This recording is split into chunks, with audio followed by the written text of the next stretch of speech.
So you got to imagine it. It doesn't really make any sense. Thursday night, you're sharing a meal, and he washed your feet, and then he went to pray in the garden. You followed. He was arrested in the middle of the night. And the next day, he was executed. Gone. Dead. On Saturday, you hung low. You hid yourself from the blowback. You tried to comprehend what the hell just happened. You barely slept that night. And then this morning, you wake up from that fitful sleep, hearing a blur of voices in the other room. Women's voices. You throw on some jeans and a t-shirt. You go out to hear, what is it they're saying? They aren't making any sense.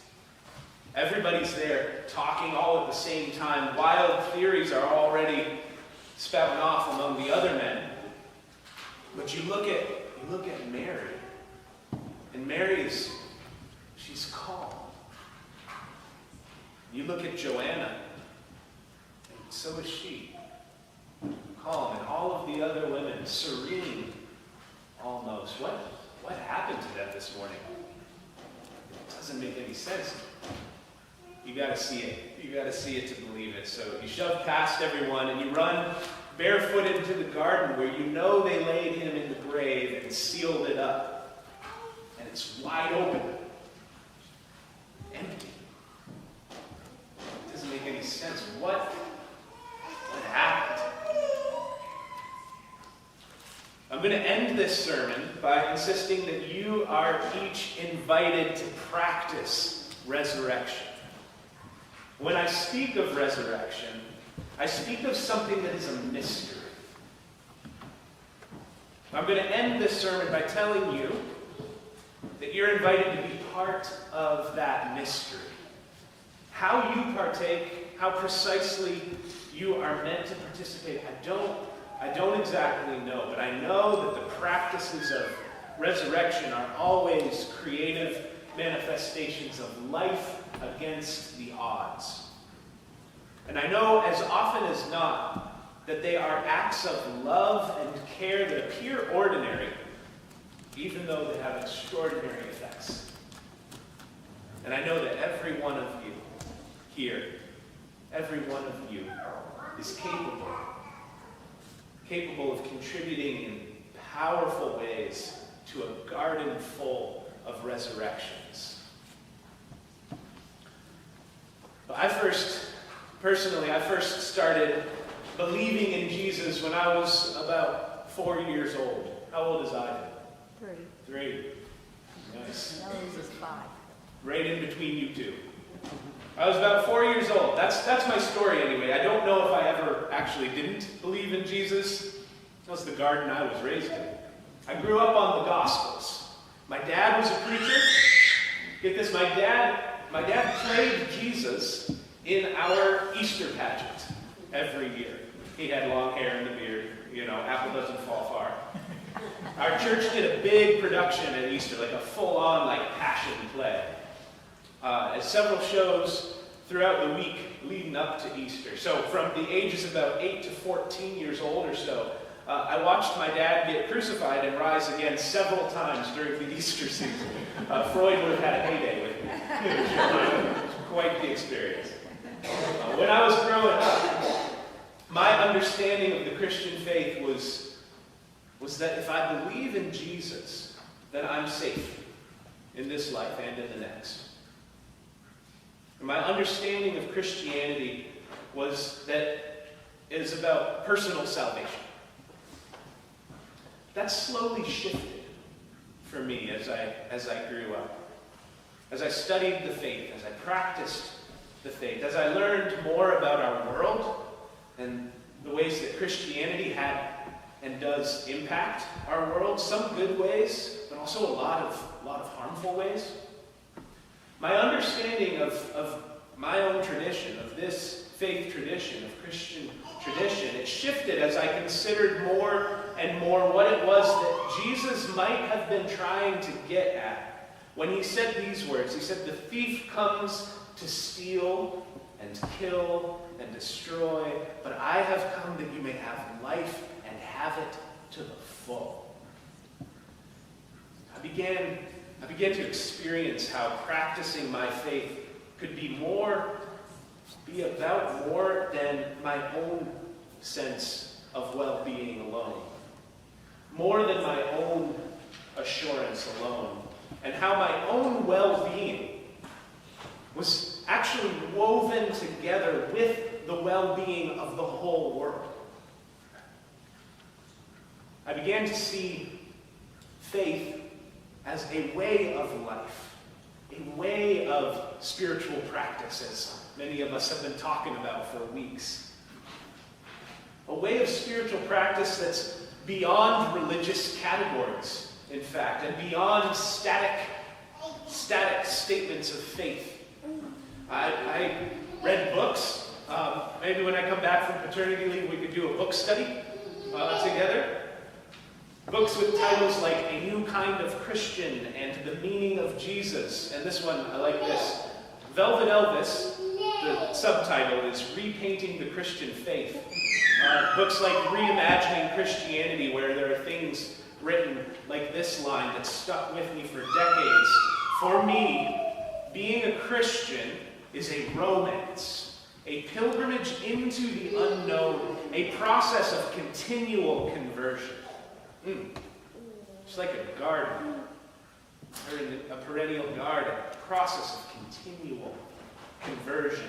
And these explorations, they guided me beyond those static, fixed statements of faith and into a dynamic lifestyle of continual conversion. And in this way of faith, it's clear that faith without works is dead. As George read to us from the book of James, faith without works is dead. Faith being there, a belief in the possibility of life and creativity against the odds, right? Believing in that possibility. Faith in that possibility without action toward it, it's dead. But also, as one of my mentors says, work without faith is exhausting. Work without faith, action without belief is exhausting. We need a little magic and mystery to keep our convictions cranking, you know? It really takes both to transform our visions into reality. First, it takes faith. We believe in the possibility of a world where everyone's well-being is woven together. A world that's devoid of oppression and corruption. You feel that just dropping off your back, off your shoulders? A world filled up with creativity and care. Faith is a belief in the possibility of that world. And then it takes work. Faith and work. It takes practice. We actively practice being that world. We actively live in a way that is aligned with the vision that we have for this world, even and especially when this world is, as it actually so often is, obstructed by the immensities of oppression and of injustice. That's the sort of world that Jesus lived and ministered in. One that was burdened with the immensities of oppression and injustice. But that possibility,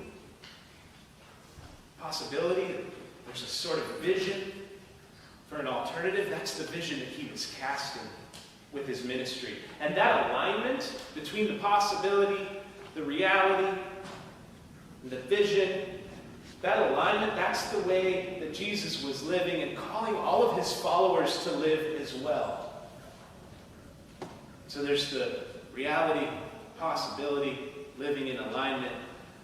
So what's the resurrection?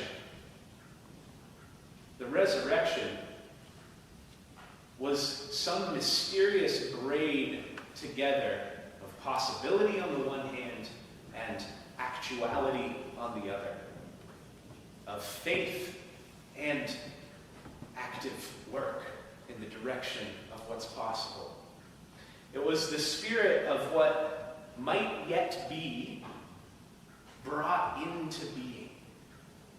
What Father Richard Rohr calls the confluence, the place of flowing together, the confluence between spirit and matter.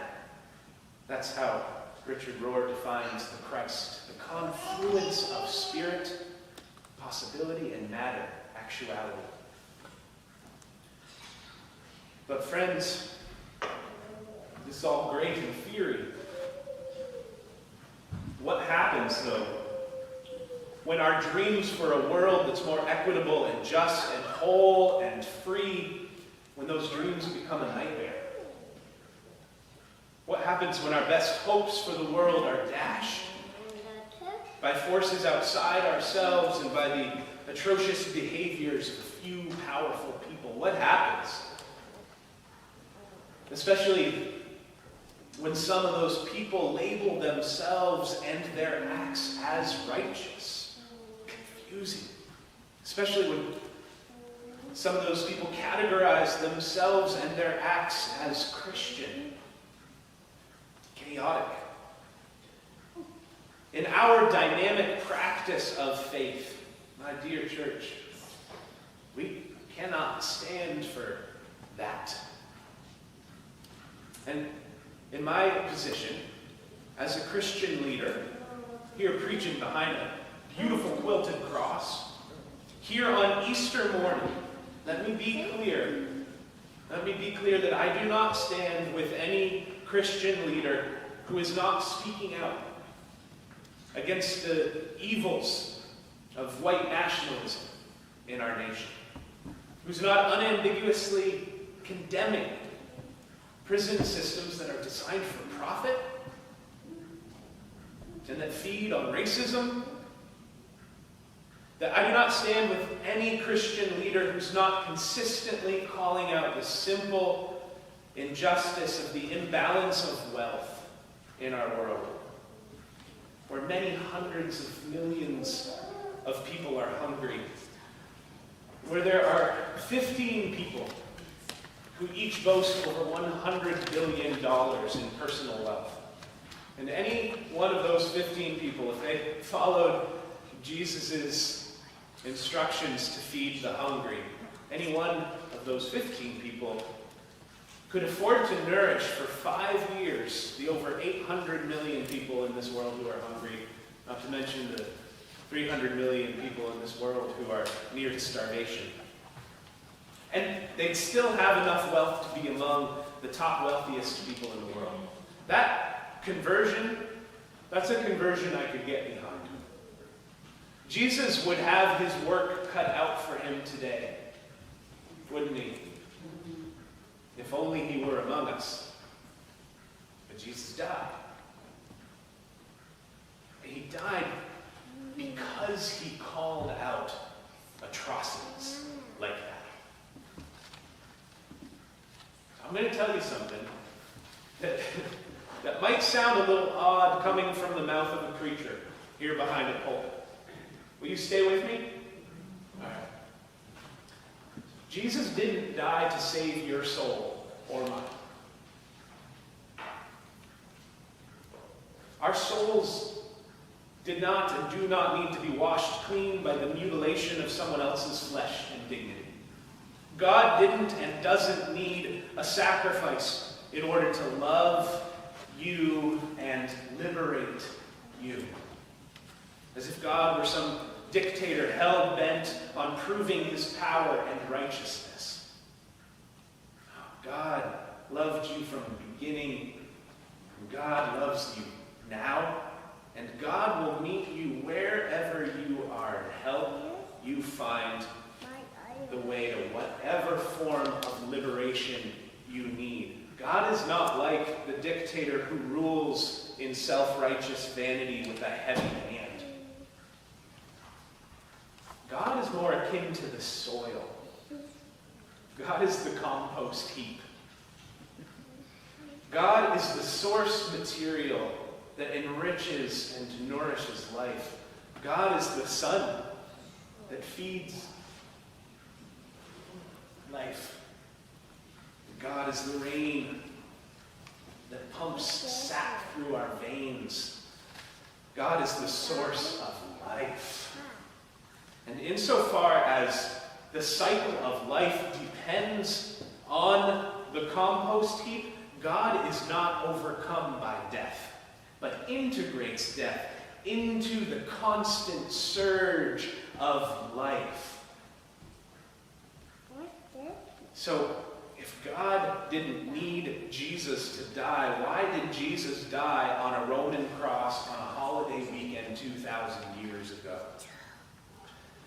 Jesus died on a Roman cross because he challenged every authority in his day that was willing to steal and to kill and destroy for the sake of their own glory, their own power, their own profit. Jesus was executed by the power-hungry authorities of his day because he challenged the very nature of their authority. And not only did he challenge the nature of their authority, but he presented a compelling alternative to their twisted conceptions of power. That alternative: to practice resurrection. To practice resurrection. Jesus' death on a Roman cross, on a holiday weekend 2,000 years ago, Jesus' death was not exceptional. Jesus was one of countless, and by that I mean literally uncounted numbers of people who were crucified by the Roman Empire in the name of keeping the peace. Jesus' death was brutal, but it was not exceptional. And the extent to which Jesus' resurrection was exceptional is that whatever it was, it inspired a movement that slowly spread and took root and grew. But you know, that movement, before long, within a few hundred years or so, that movement just got co-opted again by the same empire that it was designed to challenge. And the whole movement that was based on the life and ministry of Jesus, and that was based on the experience of the resurrected Christ, the phenomenon that we categorize with the blanket word Christianity, for hundreds of years, as often as not, for hundreds of years, has been a tangled mess of hypocrisy and power grabs. Let's be truthful. And sure, there's some good intentions, often gone horribly awry, but just as many devious acts within my own tradition, carried out with wicked intent. And even today, there continues to be atrocious misuses and abuses of my tradition, of Christianity, of the powerful movement that Jesus, the Christ, seeded with his resurrection. These abuses are real, and they are legion. They are many. But my good people of good faith, the seeds of resurrection remain in the compost heap of Christian history. And the seeds of resurrection, good people, exist still in our tradition, in the way of Jesus even today. And the seeds of resurrection abound in our world beyond even the confines of our religious identities. The seeds of resurrection abound for those of us who are willing to take them and plant them and nurture them and be them in the ways that we live our lives, rooted in the source soil of love and generosity, of care, courage, and creativity. Jesus did not die and rise again simply to save our own individual souls, but to seed collective salvation, abundant life, life to the full, and to invite us to do the very same thing every day, in every way as we go about our days, to seed loving, courageous, care-filled acts of resurrection. And as often As we practice the resurrection, we are participating in the salvation of the world. So what does it look like to practice resurrection? What does it look like to practice resurrection? Just like the tomb, the possibilities are wide open. We practice resurrection when we rise early to heed the day and to hear the birds, when we pay attention to the wisdom of this earth, when we listen for it to fill our hearts. We practice resurrection.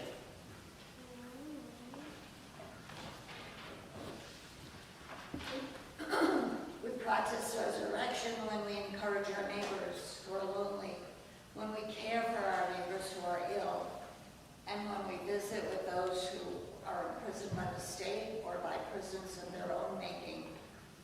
Whenever we treat others with living care, we practice resurrection. We practice resurrection every time that we break bread together, and when we make meals together, and when we feed our neighbors who are hungry. Whenever we gather at a table with laughter and gratitude for the good gifts of this earth, we practice resurrection. We practice resurrection when we grow flowers and when we grow vegetables and herbs, and when we share our produce with others, and when we place flowers on the graves of our beloved ones, and when we fashion flowers into crowns to place on the heads of our children. We practice resurrection when we use our voices and our creativity and our bodies and our presence to publicly protest corruption, oppression, and injustice. When we speak our conscience with courage, guiding the way of peace and collective power, we practice resurrection. We practice resurrection when we offer kindness and due respect to those who differ from us, even those with whom we adamantly disagree. Every time that we gesture toward the humanity of others, we practice resurrection. As often as we practice resurrection, we are participating in the salvation of the world. When we move through our days in these ways, we not only participate, but friends, our souls are then liberated by the power of these practices of resurrection. We are freed from corruption and oppression by the collective power of resurrection. So let us be bold and wholehearted. And let us be tender and open-hearted on this Easter morning. Let us receive and participate in the salvation of the world. Amen. Amen.